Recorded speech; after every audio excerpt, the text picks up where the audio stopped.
about how to be Shastra conscious. I'll just repeat that again. I just typed it. How can we be Shastra conscious in our life? And specifically ask the question, how to ensure that in the process of implementing, how to ensure that we understand, apply the Shastric instructions in the right spirit in our life. And then the third question he asked is how to develop the hankering to anchor our mind at the lotus feet of the Lord. That is a very beautiful question. We will get there. Actually, what we are doing here is that unknowingly we are getting into this mode of jumping ahead in the chapter. I mean, the answer to this question lies in the little bit ahead in the chapter when Narada Muni starts speaking about his previous life. So that is the best answer I would say for this thing. Well, we have other perceptions too, but still, what I would suggest is, yeah, we can go through that section of Narada Muni in a higher level, and while we are doing in our sequence these shlokas with the current sequence, you see.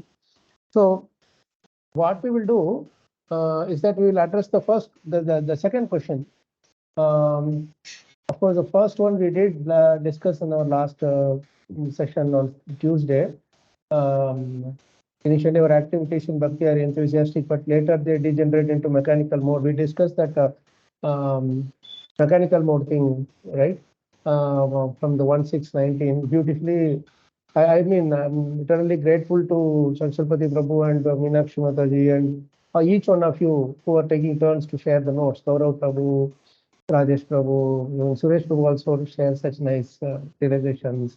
I mean, what I really appreciate in this is that, post that you are in that lingering on mode, like wherever you find something, you capture that and connect it with the points we discussed in our previous session. So that keeps the continuity going till our next session, which is really good, So let's discuss this question now. The second one, how to be Shastra conscious in our life, how to ensure that we understand and apply the Shastric instructions in the right spirit in our life.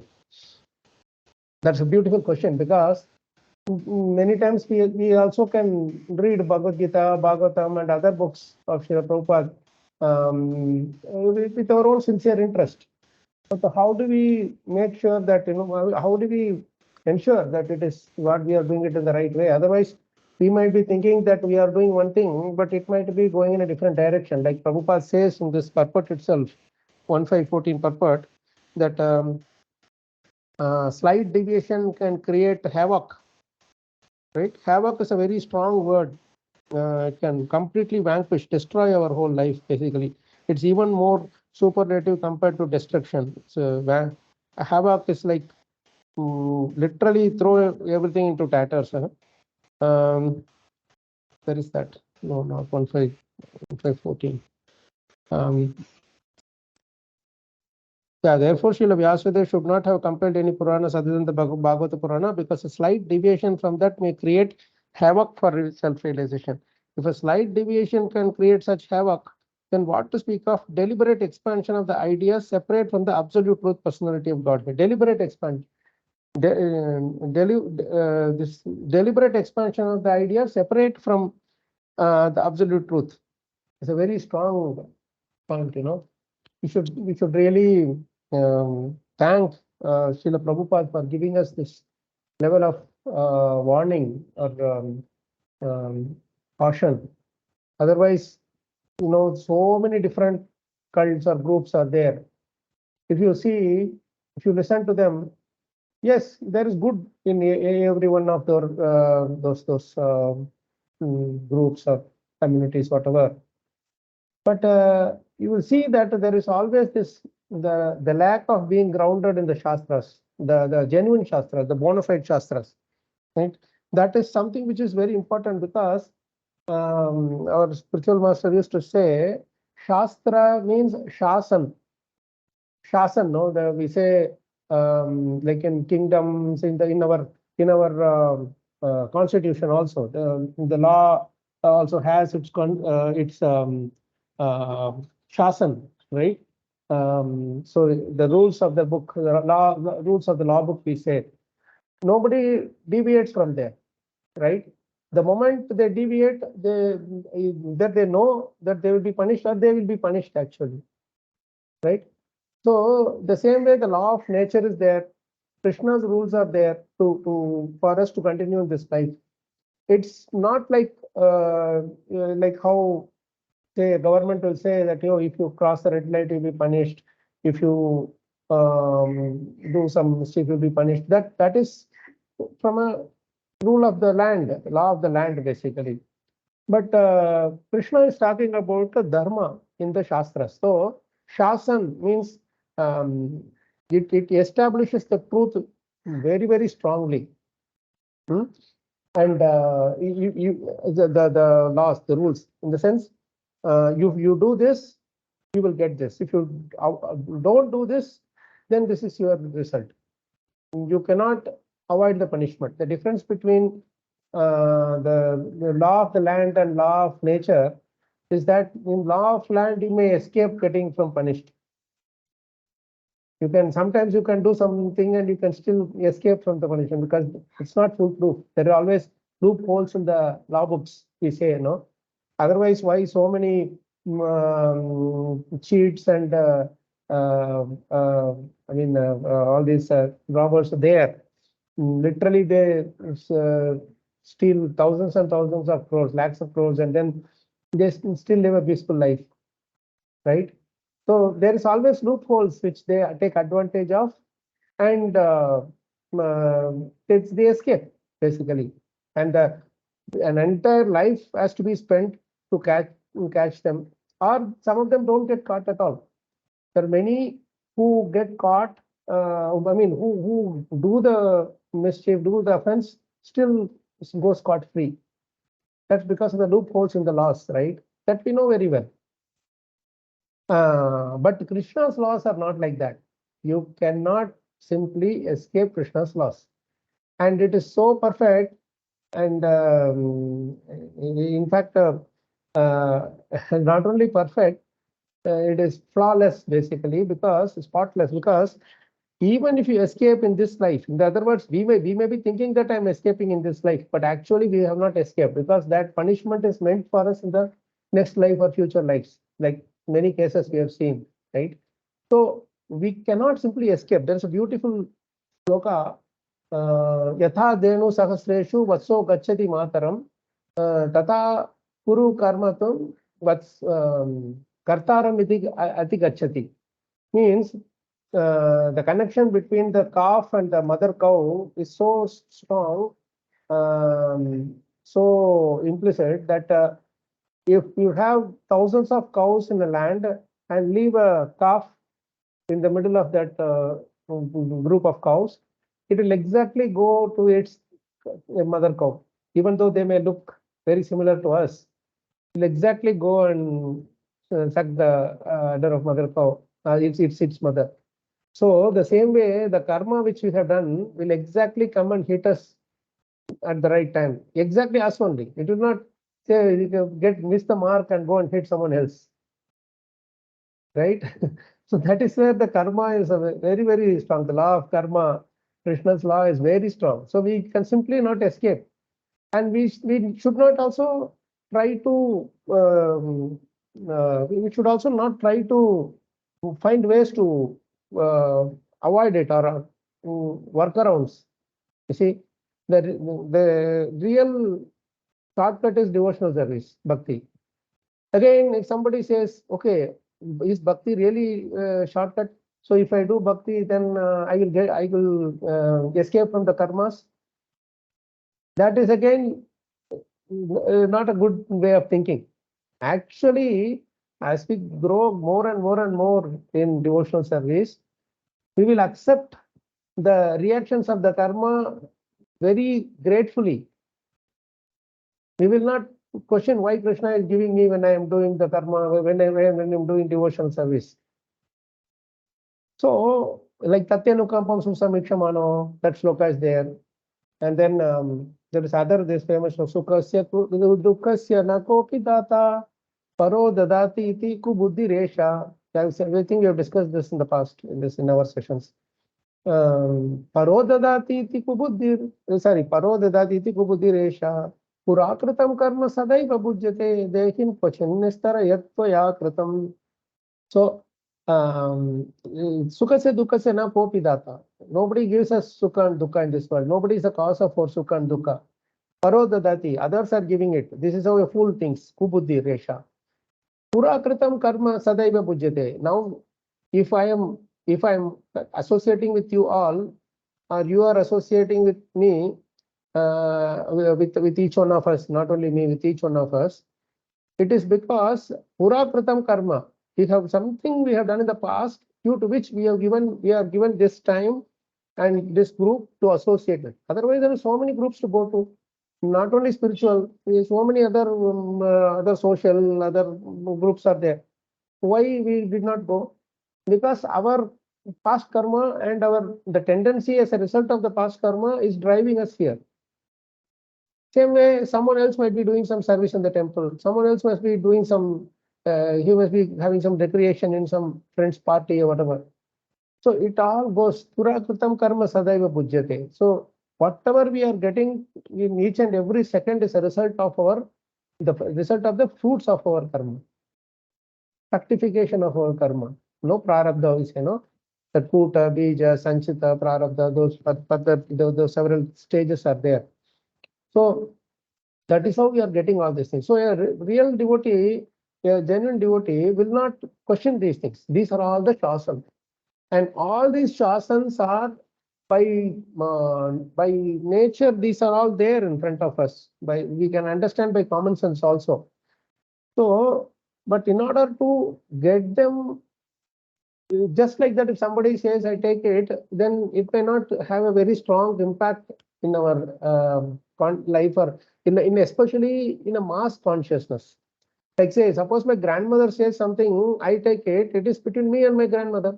I have seen my grandmother working, so on, like that. All of us have our own mother, grandmother, parents, whatever. So from them, the impact will be more on us. But I cannot go and tell someone else that, hey, my grandmother told this, you also follow. Right? So that will not work. Your grandmother, what she says, or grandfather, what he says or what he does, that will be important for you. Like that, there is some certain restrictions when we go by just some, like hearsay mechanism. Whereas if that same personality, whatever he does, is shown through shastras, scriptures, tenets basically, right? Tenet means the moment you take something which is a common book or shastra, we are confident that, hey, this is followed by everybody, so there is nothing wrong in following this. After 50 years of following our grandmother's instruction, if somebody comes and tells that, hey, this is completely wrong, what you followed is wrong, your grandmother didn't know what she was telling, you are just following, then we will feel very bad, isn't it? On the other hand, you have some shastras which are being followed day in and day out for thousands and thousands of years.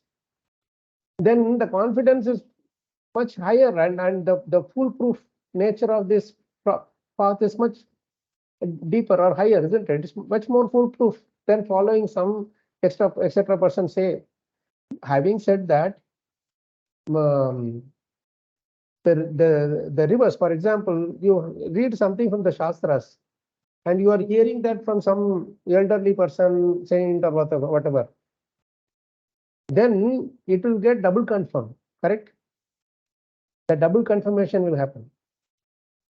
On the other hand, when we hear from somebody and we are following, and you are seeing the same thing in the scriptures, as instructions from the scriptures, then also we feel more happy. Hey, this is what my father was telling, this is what my grandmother was telling. You can say this, and hey, this is the same thing. And the conviction is doubled or multiplied, isn't it? In this case, it is because of the shastra, the conviction is doubled. You understand what I'm saying? Suppose if what grandmother says, you hear from Prabhupada, right? You will say, definitely that will be doubled. Or some other saint to hear, there will be some, the same thing is told by some other person. But if that person is referring to a Shastra and saying that this is what my father taught me and this is what is driving my life, then the conviction again multiplies. You understand what I'm saying? If you simply go by person, it will not be that much of a conviction. But if you are following person, Bhagavata, so who is following the Shastras, then the conviction multiplies, isn't it? Yes or no? Right? So what we need is, we want, definitely the Shastras are very important for Shastra deity, we call them, right? So the Shastra, the instructions of the Shastra are followed by somebody and who shows his, who shows it through his qualities, the effect of the Shastra. You understand? He's applying it in his day-to-day life and he's showing through his practice that you can, the moment you see that so-and-so person, you will feel that, hey, he's a real Bhagavat. That's what happened in Prabhupada's case. That Piyush Prabhu rightly said, it's Guru, Sadhu, Shastra. This is the three side matching. You know, when Guru is saying, he follows what is there in the Shastras. Or you can go and reconfirm with the Shastra what is said in there. Now, again, this Guru is telling, Shastra is telling, there can be many Gurus and they can have many Shastras. How do you confirm that, hey, what my Guru is telling and what my Shastra is telling only is ultimate thing? That is where you need sadhus also. Sadhus means all other saintly persons who follow the same Bhagavata thing may not be in the same line, but they will be also following the same practices, or they show the same behavior. More than practices, it's the behavior. The practice leads to behavior. So you see, Prabhupada is in the line of Gaudiya Sampradaya, right? You see Ramanujacharya and say someone else in the other, say Surdas or someone who may belong to a different Sampradaya, for example. But when you compare what they are saying and what we are saying about pure bhakti, it's the same. Ultimately, they are representing the same conclusions of Bhagavatam, Bhagavad Gita in their own simple language, like Tukaram, Narsimha Mehta, Alvars, or anyone you take. So ultimately, Shastras allow us to take the good things from everywhere, like the honeybees. And because why it is allowing us to take the good things from everywhere, it is only, Shastra is nothing but honey. It is only good thing. So when you taste the honey, then you become like the honeybee. Honeybee can be a honeybee only when it knows the taste of the honey. Yes or no? Agreed? You cannot call something as a honeybee if it doesn't know the taste of honey. Otherwise, where can we go and pick up the honey from different flowers? Right? So first of all, you should have tasted that honey. And that honey is nothing but our Bhagavatam. Right? And that is what Prabhupada is giving us in the purest form. So once you taste the honey, wherever you go, you will say, hey, here the honey taste. That flower can be different, but the honey you know the art of extracting the honey from there. Right? So that shasan means it lays the rule, and you this like the two tracks basically, the railway track. The rail cannot move out of the track. It has to go in the track to reach the destination. So Shastra is also like that. So that's why it's called Shastra deity. So in order to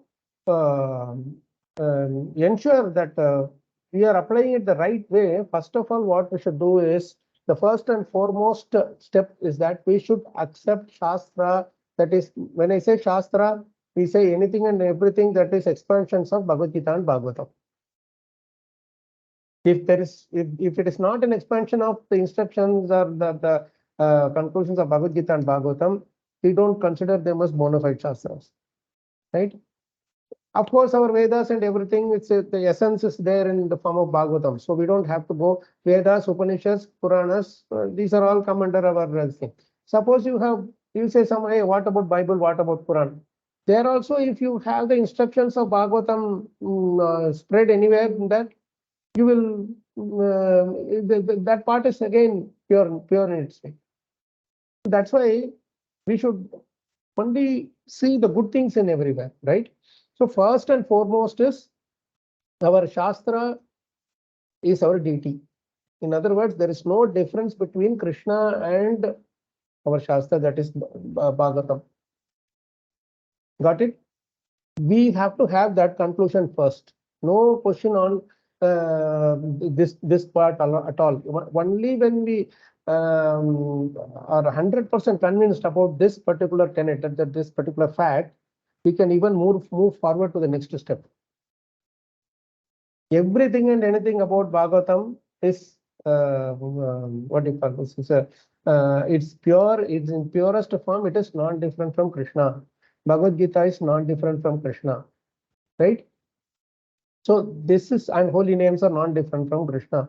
If because they are non-different from Krishna, they appreciate and glorify each other. When you keep chanting, you will see the glorification of the holy names will lead us to glorifying Bhagavatam. When you study Bhagavatam, then the Bhagavatam will glorify the holy names, or the pastimes of the Bhagavatam will glorify the holy names, right? In Bhagavad Gita, it is full of, again, Krishna's transcendental qualities, beauties, and beauty, opulence, and so on. So all these are there to tie us together with the Shastra deity. That is the first thing. Non-different. Shastra deity is non-different. Mantra Murti, that is Shastra Vigraha is non-different from our Archa Vigraha. It is just in different form, sound form, that's all. Sound form or letters form, that's all. So that is first thing. And the next thing, how do we ensure that we don't deviate?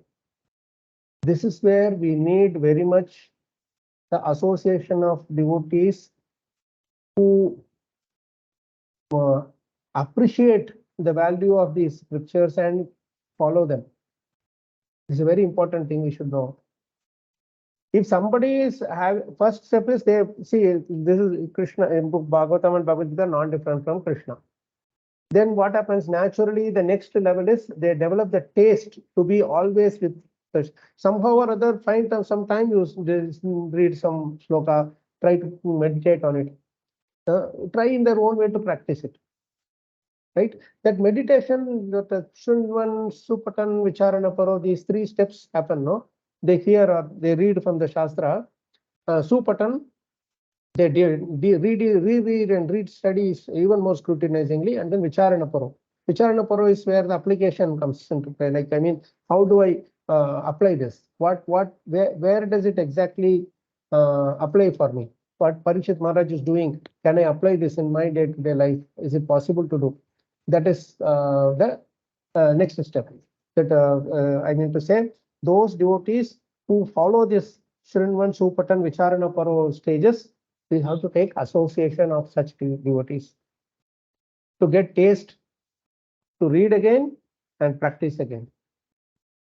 Practice the instructions, practice the conclusive instructions basically. Right? So when we associate with those who have natural taste for the Shastras, because they are non-different from Krishna, and hence we have to apply it in our daily life, and whenever I am going wrong, still I will come back and correct myself and not get dejected or deviated. That mood should be there in that devotee with whom we are associating. You got it? Prabhupada had that consciousness. Prabhupada was completely absorbed in Bhagavatam conclusions and a thirst, what is that? Unquenching thirst for distributing it to everybody with compassion. Karunaya aha prana guthyam. So, and not only that, those devotees do one very, very important thing. Those devotees whom I'm talking about, who are following the scriptures in the right way, no? What they do is they do Swa Anubhavam. Swa Anubhavam, we say, no? Yes, Swa Anubhavam Akila Shruti Saramekam. Swa Anubhavam means they are combining the Shastric conclusions with their personal experience.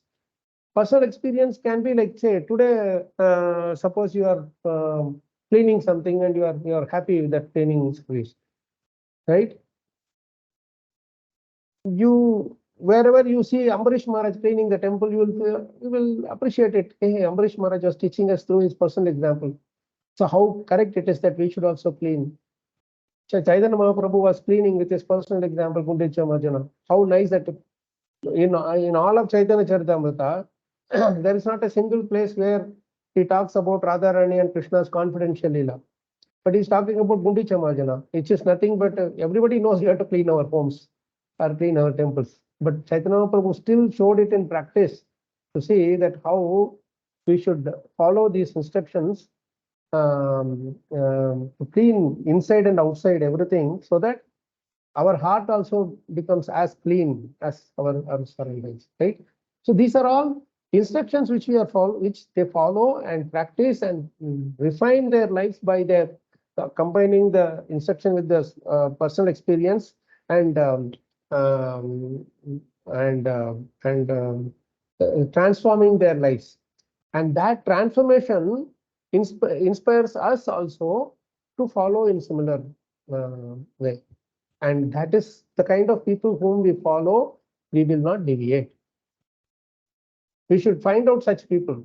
We now, first of all, yes, but we finding out is also not needed so much. We should have a hankering or eagerness to associate with such devotees, yes. But then really bringing them into our association is Krishna's job. But when he does that, when we do the first step of considering or are completely convinced that Bhagavatam, Bhagavad Gita is not different from Krishna, as much as the holy names are not different from Krishna, so somehow or other I want to practice. If that slight eagerness is developed by a little association here and there, then Krishna gives more association. There are so many devotees around, so he will bring them into our life, and an hour or 2 hours or 3 hours in a week or in a day, we will be able to spend time with them. And Krishna brings us together with them. Then what happens? We don't deviate. We go in that path where it just takes us directly to the destination. There's no deviation here and there, because we have that association with whom we can check and balance. No, Prabhu, I read like this. Is it correct? Or Maharaj, I have this doubt. Can you please correct me if I'm wrong? So that kind of a person who can convince us or who can reaffirm our idea, our conclusions, so Krishna will bring them into our lives. This is when the deviations are like wavering thing here and there stops. I am telling you, Prabhu's Mataji's, last 25 years, I have not taken one step outside of Bhagavatam book. There's so many books that came, but I couldn't go anywhere. I couldn't go. Even if I go outside, it is, I mean, that waves are pushing me back again to this only. When I was in the US also, I mean, not that I'm not reading other books. When I read other books also, it only looks like Bhagavatam for me. Nothing else. Because somehow I just took this book, the same book which I have in my hand, 1999, no, 2098, I started reading here and there, but serious reading I started in the year 2000. I mean, in sequence from the beginning. Within 6 months, I was, I mean, of course, I was in touch a little before also, but within 6 months, I got initiated by a Bhagavata who was associated with Bhagavatam. Of course, I got association of similar senior Vaishnavas who were so absorbed in Bhagavatam and Bhagavad Gita and Prabhupada's books, basically. Anything they will read, we will connect somewhere from this there, etc., and then come to finally to this, somewhere in Chaitanya Mahaprabhu's pastimes or somewhere in Krishna's pastimes. Here. I don't know how it happened, but anybody who asked me also, Prabhu, in this book it is written like that, in that book it is written like that. He said, yes, it has to be written like that. That is why they are different books. But I am not here to say whether that is right or wrong. But only question I ask is now, even after 25 years, I feel that I have not even, not feel, I am convinced that I have not even read one verse properly. That's what it is revealing to me. Not one verse I have read properly. But when I'm reading, I'm saying, how come I missed it so long? Some new point is coming out. Like we were talking about this one shloka where Prabhupada is talking about associating with the activities of Krishna. That one phrase was there, no? In that, I thought, hey, this point is something which I read so many times, but I think this is a very nice point, which somehow it is highlighting to me. Krishna is highlighting this to me today. Then I was just simply searching in old Grantaraj archives, and interesting to my surprise, 15 years ago, I've written something, some offering on the same shloka, but I have highlighted on one other word there, where Prabhupada uses this word reminiscence. And the whole offering I just expanded on that one word only. I was thinking, hey, 15 years ago, that word, this is all, by the way, in purport only, not even in the word for word equivalent or the translation or the verse phrases itself. This is how Bhagavatam is so beautiful. Like, when you read, it will reveal some things which we have not, it's like, hey, how this thing I never came across. I've been reading the same thing again and again. Like, say, for example, you are going through one path, back and forth, same thing again and again and again, you go on back and forth. You will say, hey, this place, this will be there, that place, that will be there. It's fine. But suddenly one finds that something comes up, hey, I'm going in this path for 10 years. How come this is suddenly there? I've not noticed it at all, right? So it is like that. And not only that, it's not simply the curious thing about it, but it will reveal such deeper relish into that thing which we might have missed out, or we might have had a different idea about it. Why? Because Anubhavam plays its role there. 15 years ago, my Anubhavam was different. 15 years later, now my Anubhavam is, the collection of my Anubhavam is different. You get the point? So yasva Anubhavam Akila Shrutisharamekam. With our Anubhavam keeps on changing, and Shastra doesn't change its words, but its application keeps changing every time. And because of the application, it reveals more and more new meanings. And that's how we combine these two together, right? So if you have to conclude that, first of all, you come completely convinced that there is no difference between the Vigraha and Shastra Vigraha and the Archa Vigraha who we are worshipping. This is actually Swayam Krishna himself. And that will then be what we do, we Swa Anubhavam, right? Combination of Anubhavam, reading and reading and Anubhavam. That is very, very important. Then the next thing is associate. Krishna will bring us in the association of those who are very serious about relishing, because this relishing thing is not something like when we always see that, hey, the easy thing, if it is easy, I will relish. No, but what happens is over time, we like to relish challenges, isn't it? Not doing the same thing, it become rituals. So it will become more and more deeper. The more deeper we go, the challenges will be even more. So to understand certain things, we will not be looking for an easy way out, but we will actually relish the challenge. That's the most important thing. And only then Krishna will reveal to us such kind of devotees.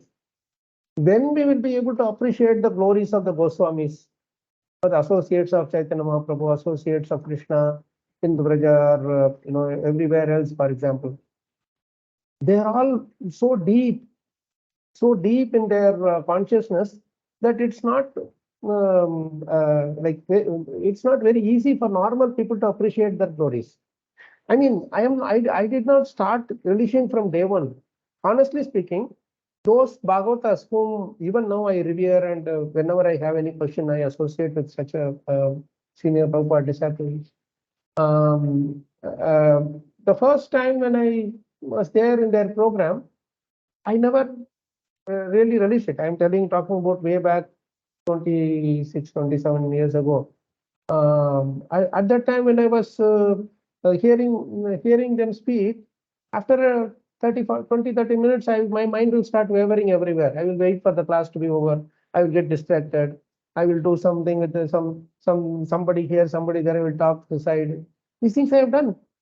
It was like very beginning of my thing. So that time, Krishna's mercy, I had association of some senior devotees who were already relishing in such discussions. And they were disturbed by me. They were feeling very upset. Why this guy is? I used to relish kirtans very much, but after that, my mind will be off. I will be somewhere else. So I would do something here and that will distract them. And I say, man, I'm waiting for prasadam. These people are unnecessarily getting upset with me. What is wrong with me? I am not able to appreciate this. Why I should do this? And then later I realized when we were going in the car back home, they were appreciating the points from which Maharaj said so much. One nice Guru Maharaj is called as Ganapati Swami. He was so much dedicated to Prabhupada. He will never care how many people are there. He will just simply do this, just pouring out nectar from Prabhupada's writings, Prabhupada's Vani. So I was wondering, I did not hear all these things. Where did they hear from him? So that's when I felt, oh, I should be attentive. I should have been attentive to the discussion that is happening. It's not like one person speaking. There will be a lot of questions to be asked. Maharaj will answer like that. Then slowly, I started getting attached to this thing. Then I started traveling wherever he was. He used to call me, come here, we will go for a trekking. Then we will sit and read. Only the two of us will sit and read something for hours together. And he will ask very challenging questions. He will not just leave us alone. He will not try to cover up with some thing, oh, these are all pure devotees thing, you cannot understand, let's go. And never that thing will come. He will ask this question, why did Rupa Goswami say like this? Why did Jiva Goswami do like this? Why Chaitanya Mahaprabhu is doing this? Or saying something there. Like that, he will ask questions on Prabhupada's word for word. That is how some little semblance of this thing is there, means it's because of these training. And my Guru Maharaj will always challenge us into how you can practice, how you can help others practice, how you can relish, how you can help others. He will ask question like, you are sitting here and reading Bhagavatam. That person is in the construction, he is busy taking bricks and putting all this construction thing he is working on. He will not understand anything from your Bhagavatam. You can go and recite 100 shlokas to him, he will not understand ABCD of it. So how will you make him understand? Like this, he will ask challenging questions to us. Like Prabhupada would ask questions to his disciples, no? We'll be really wondering what to say. He will literally checkmate us every time. And he will bring us to the practical thing, that on the ground thing, where you will see that is, I cannot just go and speak some big scholarly thing to these people. I have to, according to their state where they are in, I have to bring down this thing, not bring down, transform this. I mean to say, give it in a palatable way. That is why Sukadeva Goswami is giving it in a palatable way. That's why it's called the Sukha, parrot. That's thing 141. If you read that purport, no, Prabhupada writes very nicely. The realization thing, we have heard this before. Personal realization does not mean that one should, out of vanity, attempt to show one's own learning by trying to surpass the previous Acharya.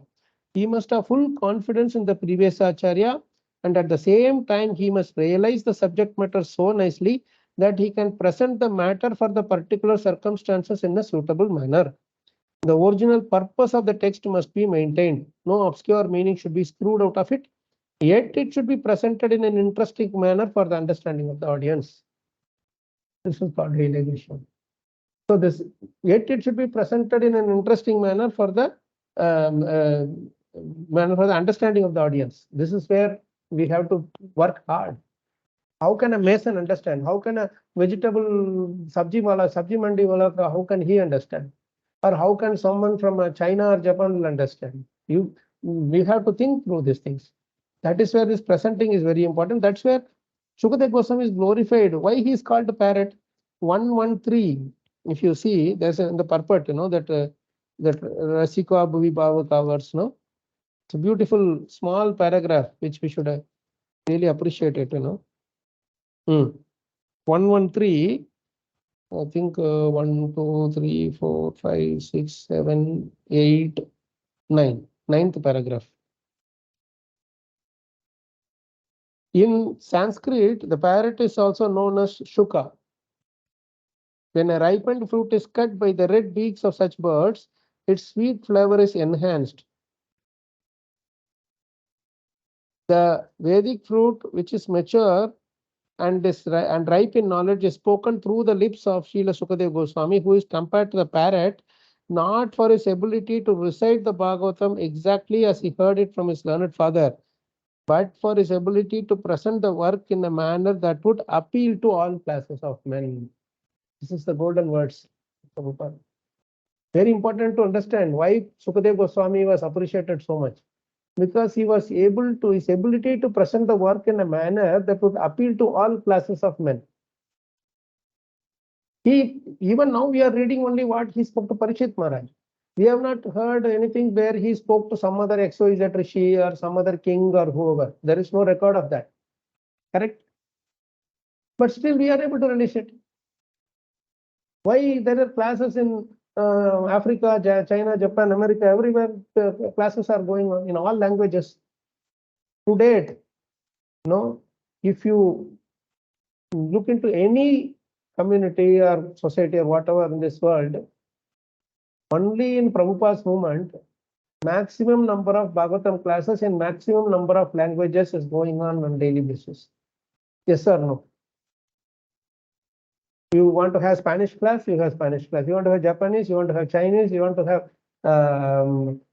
French, you want to have German, you want to have English, you want to have Portuguese. Any language you want, you can have Bhagavatam in that. Bhagavad Gita, Bhagavatam classes are going on in this every day, day-to-day basis. This is again Sukadeva Goswami's Bhagavatam, isn't it? So this is showing the importance of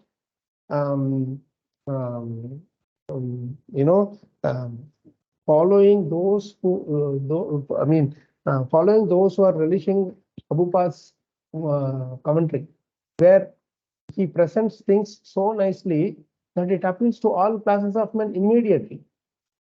And because he is a person Bhagavata, and he is following the orders of his spiritual master,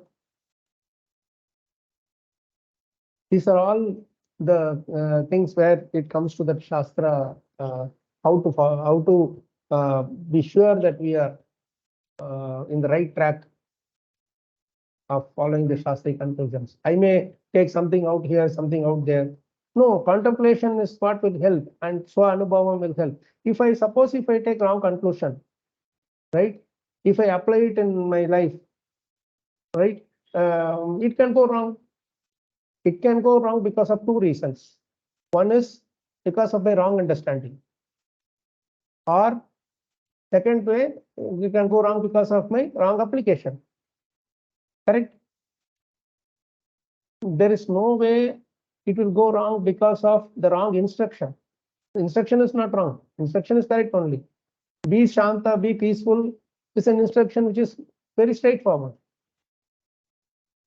That's why in that 141 very clearly it said no unnecessary thing should be screwed out of. Obscure meaning should be screwed out of the Shastras.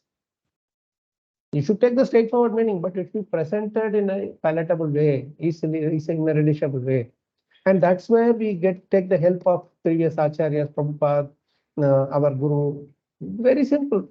You hear all our Guru Maharajas things, they're very, very simple and straightforward.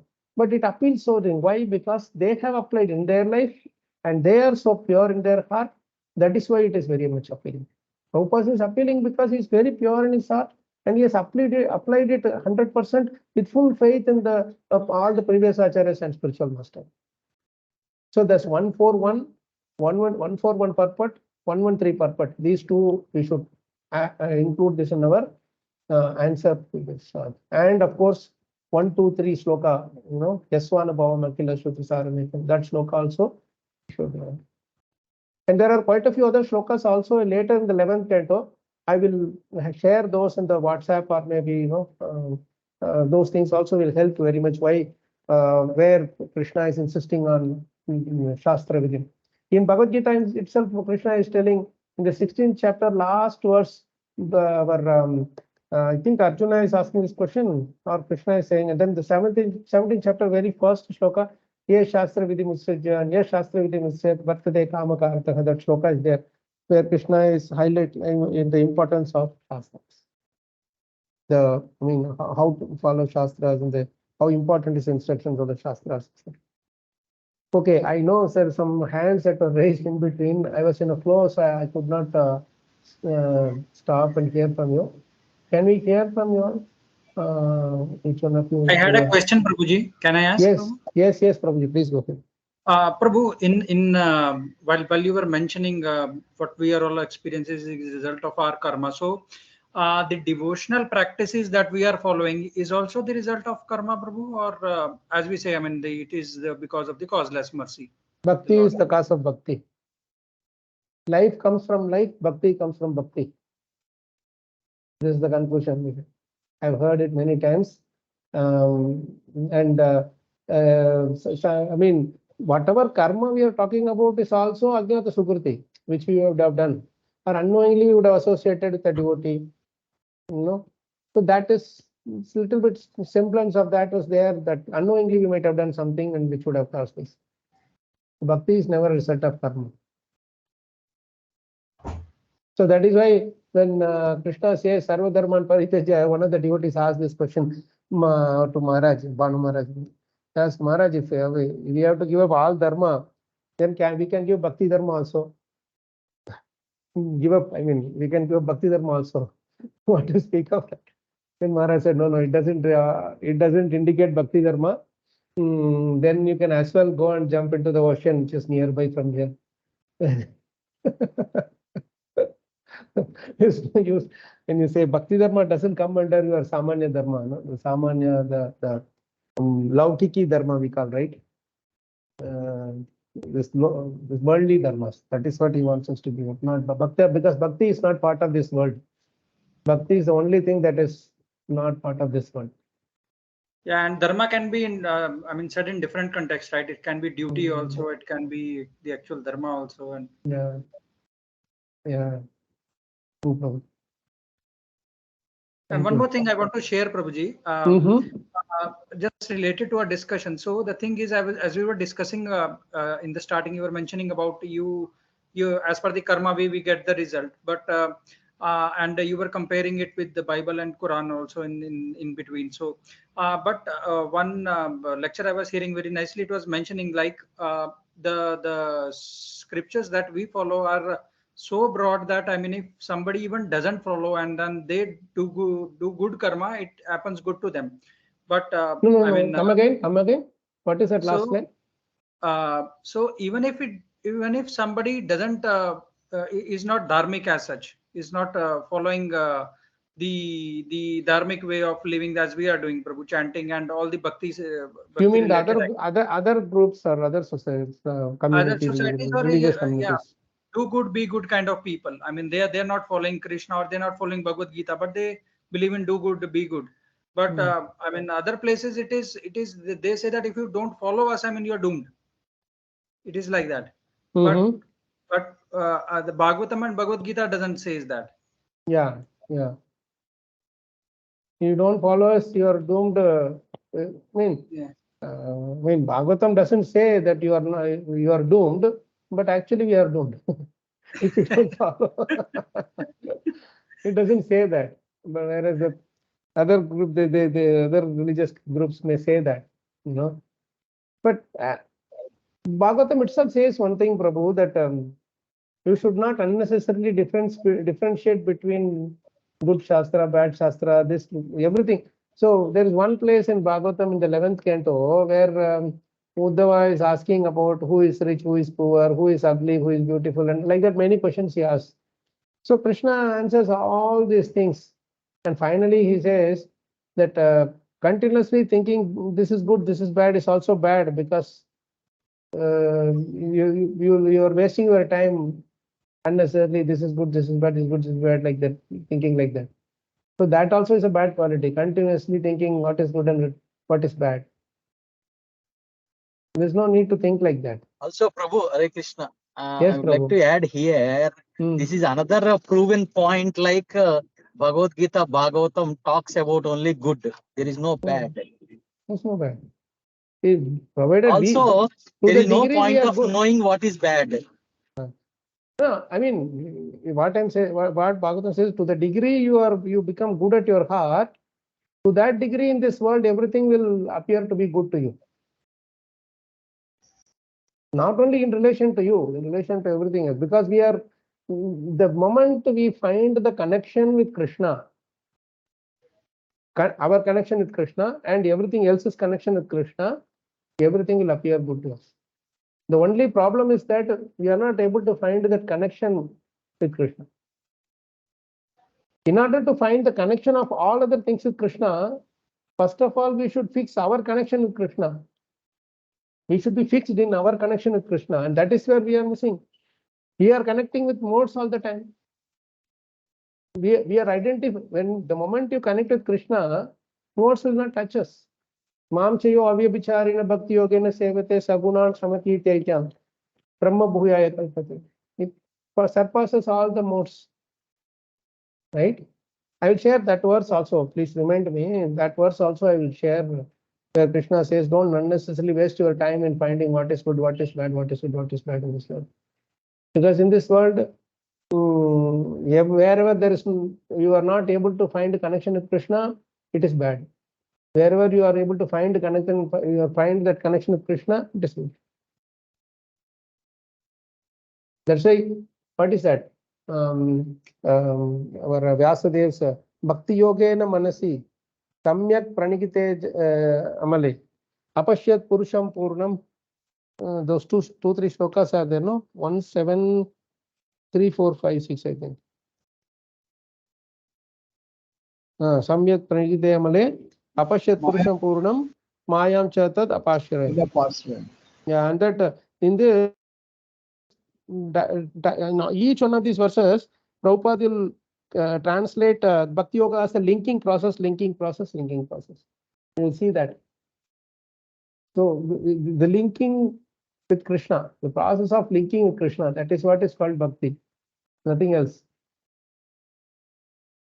You see here, that's the same. You see this verse 174, Prabhupada translates Bhakti Yogena means by the process of linking up devotional service.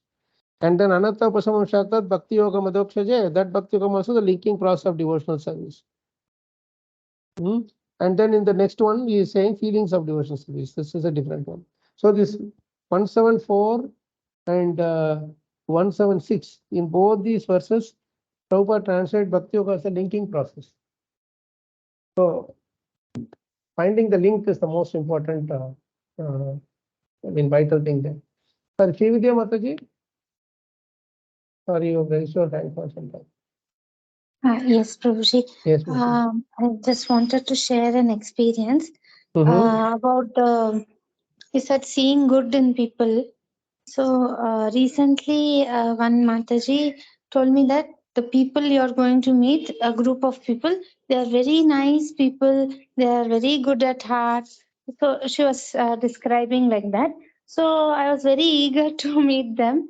But when I met them, actually, I didn't find what is good about them, what is so nice about them. I couldn't figure out. So later I realized that it is you have to see good in people. That is a good one more quality which we can learn. Sorry, what is that? Last line was not very clear. We have to see good in people. Okay.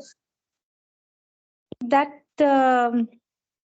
I didn't have that. So okay, you are saying that Mataji who told you that these are all good people, she had that quality, but you are not able to. correct. You didn't have that quality. Correct. So She said, very good people, very nice people. I was excited to meet them, but I couldn't see it.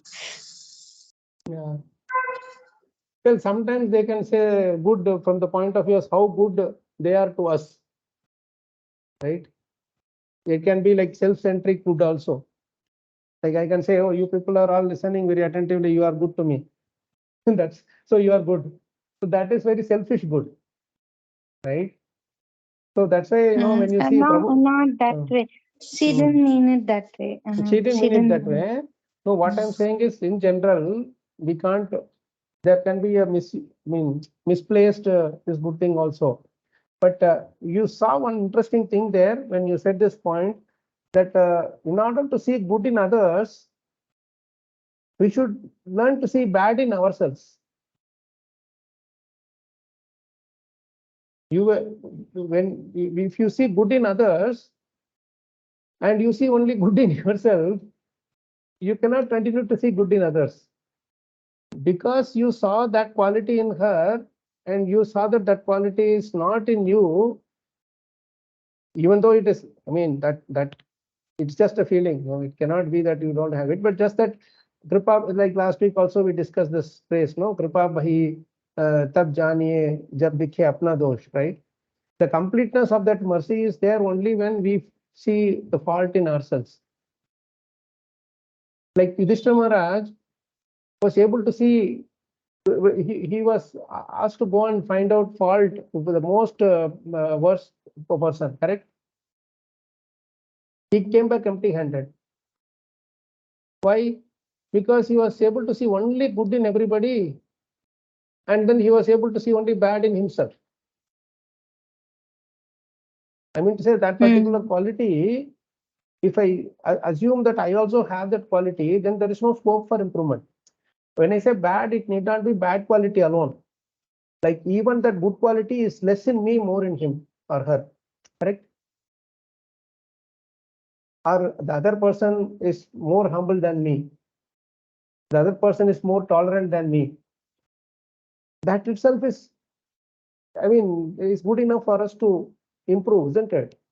To do some work on it. You don't have to say, I am such a demon, I am such a rascal. That is all superficial. We are not, none of us think that we are rascals.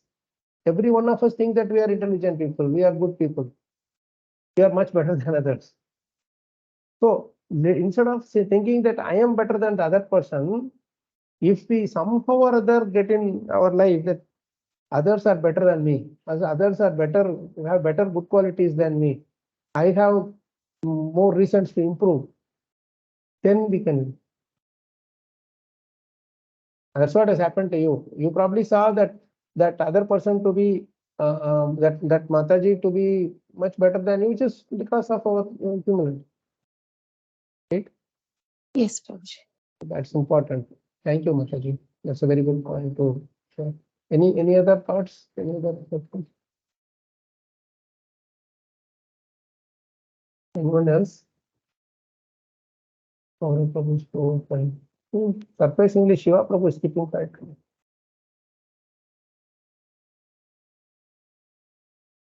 Your words reminded me of Kabirji's Yes, Meenakshi Mataji. Yes, Mataji. What is that? Your words to Mataji just now reminded me of Kabirji's Doha. What is that Doha? बुरा जो देखने में चला बुरा न मिले कोई जो दिल खोजा आपना मुझसे बुरा न कोई कबीरा मुझसे बुरा न कोई. I remember hearing this Doha, one 13-14 hours long ride. Maharaj and I, we had from Nashik to Rajkot in the car. Entire trip, one person was playing only one cassette, which was full of this kind of singing Doha only. The way you sang, it reminded me of the same thing. And this is one of this Doha. I remember hearing that. Mujhse bura na koi. Very nice. Thank you, Mataji.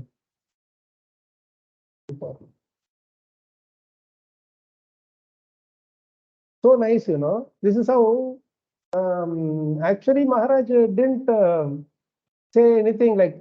I asked Maharaj at that ride, Maharaj, you want to change the thing? I can play from the MP3 player or something. No. This is really good. This is Bhagavatam. And he heard, he was enjoying it because he knows, he used to relish all these dohas very much. So entire ride he was relishing this continuously. And next day, all of those things were coming out in the Bhagavatam class. It was so nice, really. And the driver knows only Kabir Doha. He was illiterate. He only could hear this thing.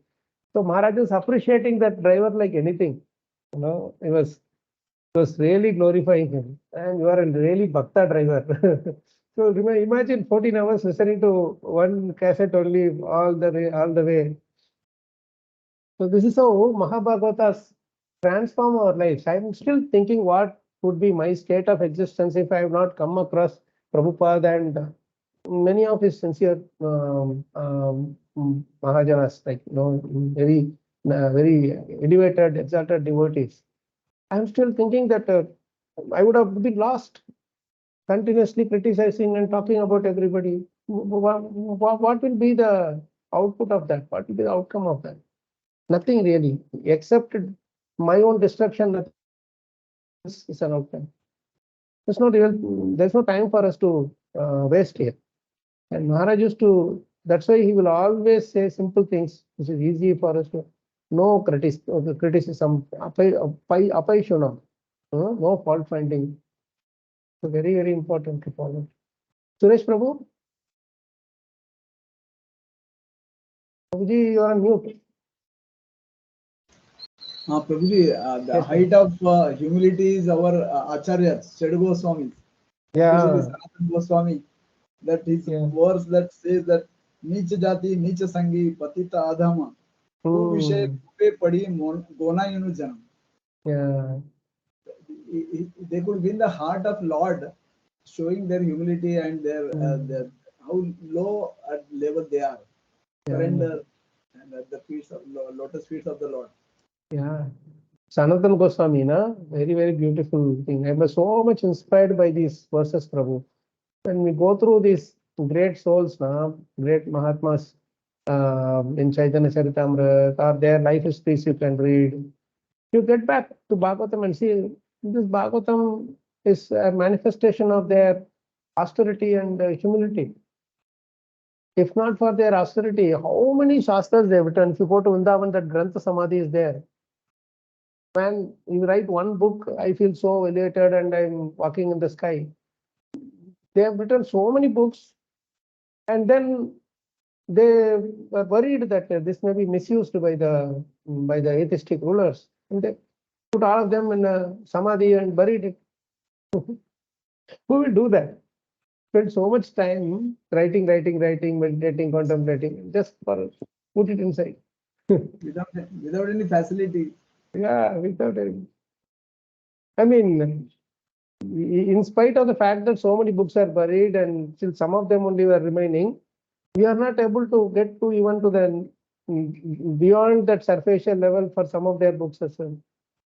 I mean, I have been, it's mind-boggling literally. I'm dumbstruck when I read some of these books with those who have spent decades reading through these books. They are not from this land. They are from the foreign lands. But just by the simple touch of that great personality, our dear Srila Prabhupada, they have become so elevated that they are able to give deeper and deeper meanings to such confidential shastras, pure shastras. And we are so fortunate to have their association, really.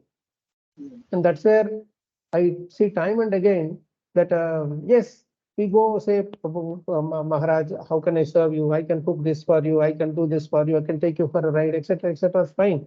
But it is just for some simple time only we are going to do that. For like say half an hour, you may ride them to one place to another, or you may give who can give something for them. But beyond that, all we have to do is follow their instructions, follow their thing. The only thing they say is please absorb yourself in Prabhupada's books. Reach every word carefully, scrutinizingly, then put them together. Use your intelligence and then develop the idea, concept, and present it to the others. Sometimes you may be wrong, but only when you speak out, it can be corrected. So this is really helping very much, Prabhu's Mataji. So I really appreciate that. Thank you so much, Suresh Prabhu. Anything, one final thing from anyone before we close?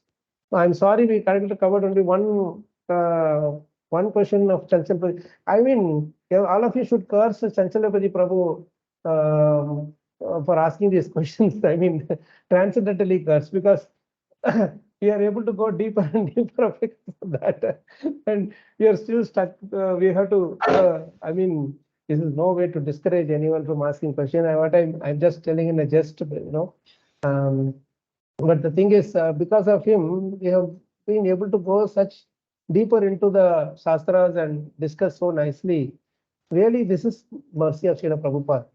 While books are his mercy, giving the association of those devotees who appreciate those books and relish those books is the next level of mercy. It's not so easy. Not everybody, even within ISKCON, is getting that blessings, right? How many within, how many of us, I'm not telling in any negative way, but it's a reality that how many of us get the association of such devotees who think or who are convinced that discussing even one line or two lines of Prabhupada's purport is perfection of our life. We don't have to rush through so much. We have to go slowly and more deeply. Gehra, we have to go deeper. No? So that is how we will be able to appreciate devotional service even more in a deeper way.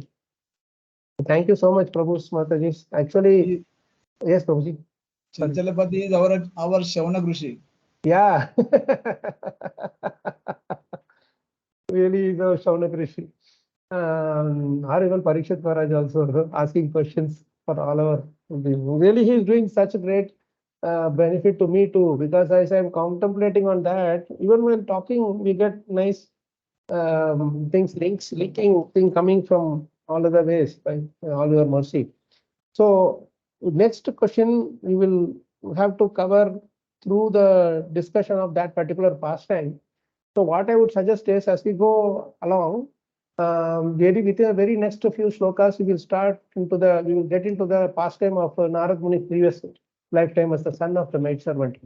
So let's keep the third question on hold, and then when we are reading through that phase, we will address that question. You please remind us also, Chanchalapati Prabhu, you are very good at reminding, so please remind me of that same question when we get to that section. Just a few more verses.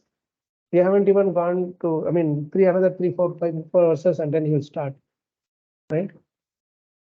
And then, Krishna willing, we will proceed with the 6th chapter also, where the pastime continues. Thank you so much, Prabhu Mataji. Really appreciate your time. Grantara Srimad Bhagavatam ki jai, Srila Prabhupada ki jai, Srila Gurudev ki jai, Sapati Vaishnava ki jai, Gautam Anande, Hari Krishna Bol. Panchakalpatarubhyasya Hari Krishna Vansa